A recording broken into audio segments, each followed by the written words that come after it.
Hello, and welcome to the final part of Intro to Web Design with Bootstrap. Congratulations on making it through the whole course. Here are just a couple things I want to share with you.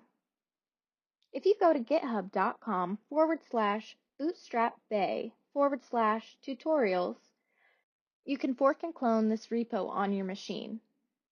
Once you get it up and running, just follow the directions in the README so you can practice your skills. If you're interested in live coaching for HTML and CSS, coding-bootcamps.com offers weekly and monthly passes for their tutoring sessions. And here are some additional resources for you to utilize so you can keep up on the latest technology and stay sharp.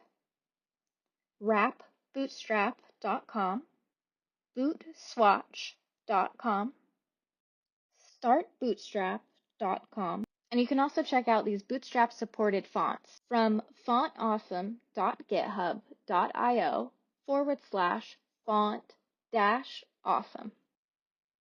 And other classes that we have available to you: Intro to HTML and CSS, Intro to HTML5 and CSS3, the most updated and current versions, Intro to JavaScript, learn Node.js, Express.js, and MongoDB, learn Node.js, Express.js, and MongoDB, Intro to Angular.js Framework, Intro to React.js Framework, and also Vue.js Framework.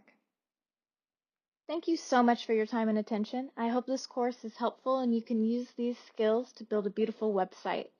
Have a great day. And visit coding-bootcamps.com for any questions.